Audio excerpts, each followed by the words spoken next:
Good morning. Good morning. I am coming from the gym as usual. And I've been having a sting nagging at me and in my heart. And I'm like, what is it really? Like, where is it? Like, what is this issue that I'm really having? Like, what's my part to play in things? And of course, it goes back to being a child, some type of childhood trauma. But I recognize it is rejection. Just on all fronts, I've always felt like I lived in a bubble, and away from everybody. Even though I was among everybody, I was away from everybody.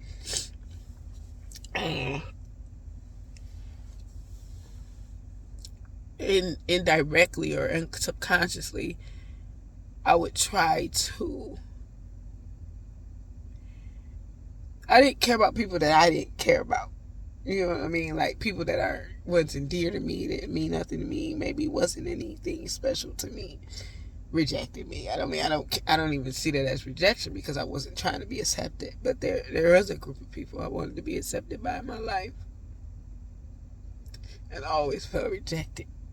I always felt like I just didn't fit. I didn't want to be like anybody, but I didn't expect,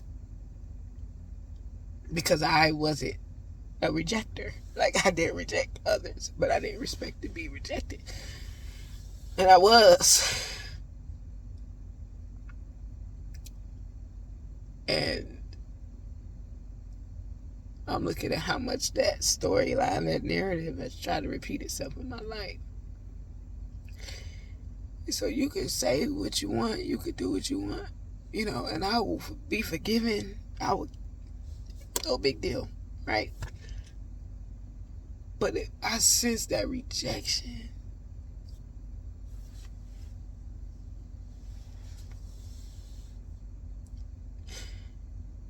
It hurt so bad. Or if I find somebody that don't reject me, then I cling to them. And what I mean by cling, it's not like stalkerish or creepy, but it's like, in my mind, I put them somewhere in my life, that I probably never should have.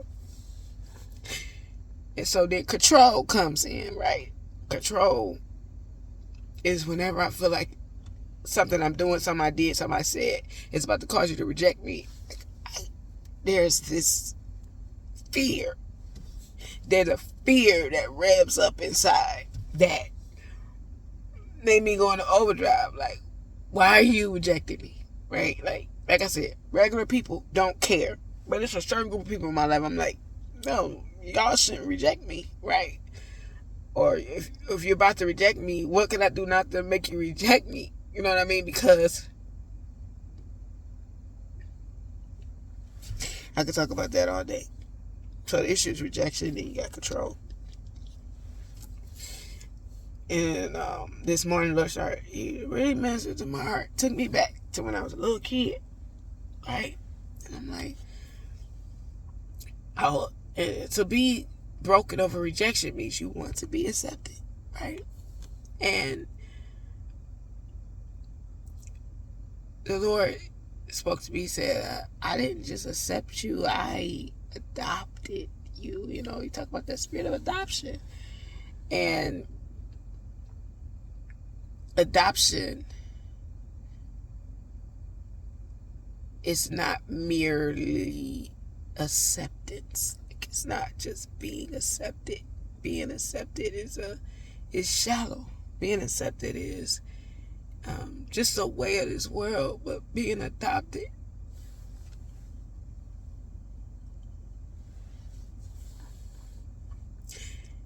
it has something to do with belonging.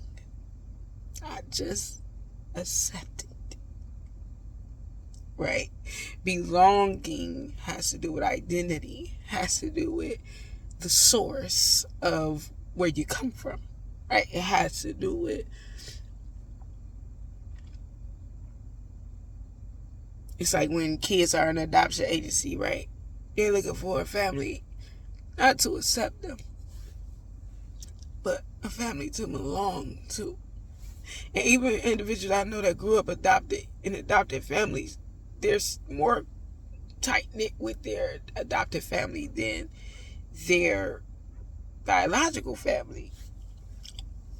Their mannerisms, the things they learned, the things they grew up in, they're all attached to the more the adopted family. But then you still got these traces of things that may have come from where you were rejected from. And in this case, I would see it as the world, the experience, my culture, that you try to figure out where is all of this coming from. So it becomes a big noise, right? But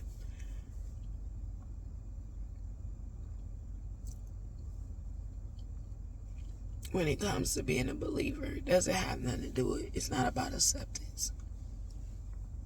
It's a lot of movements right now that's saying accept me, accept me, accept me, accept me. It's not about acceptance. When it comes to being a believer, that's why he offers us the spirit of adoption. Because adoption says you belong. You belong.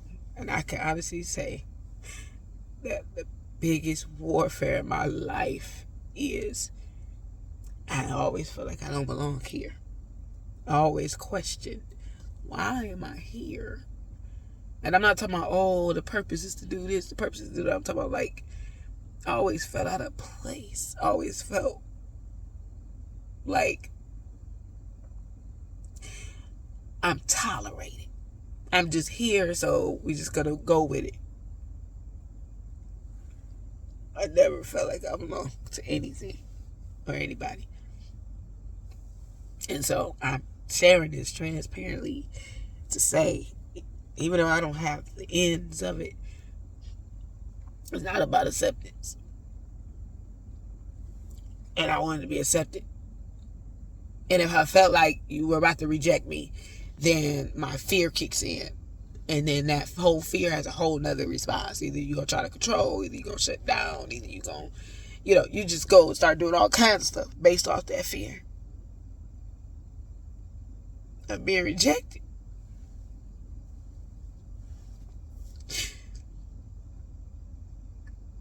But I'm allowing God to set me free right now, because I've been adopted into his family, and I have nothing to prove. And we say that, and sometimes we say that with a big edge on a chip on our shoulder, and it's really an act of rebellion. It stems from being rejected. So even the statement itself is not even pure, because you're saying it from hurt. And I'm not saying it from hurt. I'm saying I don't have anything to prove, Chantel. You. And the fear is speaking. Like, my response to rejection most times is not even off being rejected. It's the fear of being rejected. So I'm literally beating the air. I'm literally responding on something that has not even happened. And I'm a little, like, it's hitting me hard because I see the instances. And I see how the enemy try to take me out of here. Just off of the fear of a thing. Not even legitimate things. But that just show you how subtle the enemy is, and how subtle the subconscious, the things that go on in our hearts and the subconscious. And that's why I'm a hard seeker after truth. I don't care if I don't like it. I'm like, Lord, show me, show me, show me, show me. Get it out of me, get it out of me, get it out of me, get it out of me, because I want to please you. Everything is blocking. Everything that I have erected, every situation, every circumstance, everything is in the way. It's in the way. It's in the way. And I don't want to operate in fear, because the Lord hasn't given us that spirit. He's given us love, power, and a sound mind. And anytime we're not operating like that, we're not operating in the inheritance that comes from our Father. He gives us the ability to operate in love. He gives us power. And he gives us a sound mind.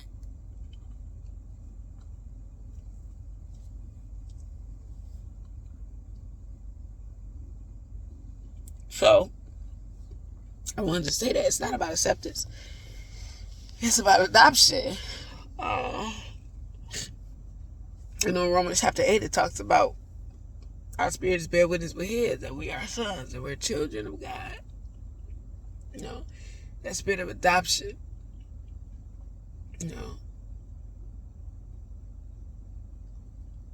joint heirs with Christ. Like, it's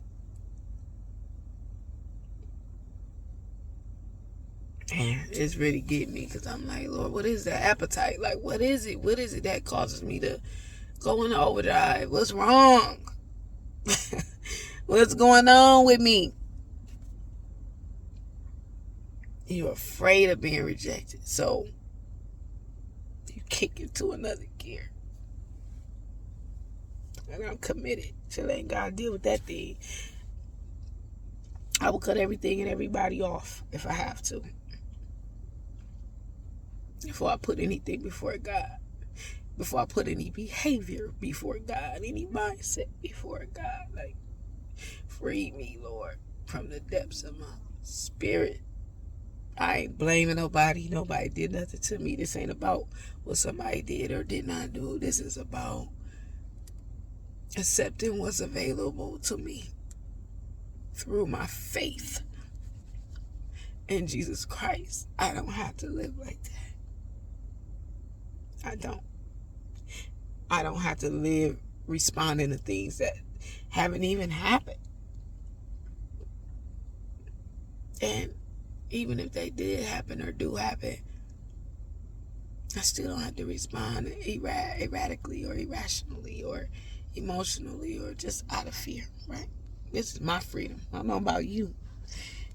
A lot of people talk freedom and talk transparency, but they're not it. They're not willing to expose themselves in this manner. And I'm not being general. I'm speaking about me and my issues. And I hope that you allow God to deal with you and your issues in truth, because that's the real progress. You're making real progress. I don't care how slow it may seem. You're making real progress every step you take in truth, not creating some false reality, a false narrative. So I'm done. I feel like I'm talking a lot. 13 minutes. Yap, right? But I pray you encouraged. Not a pick-me-up, but you're encouraged to let God deal with you in truth. Let's not make excuses and accommodations for why we respond to certain things, why we have certain appetites, why we go certain places, and why we talk certain ways. Like, let God get into that ugly, deep, the matters of the heart. Let him get in there. If we're open to it, we allow him to, he will. He ain't gonna force himself, but we can welcome him into that place in our heart, and he will show us, and he will navigate us to freedom. We can be free. Jesus said you will know the truth, and the truth will make you free. So have a good day. Bye.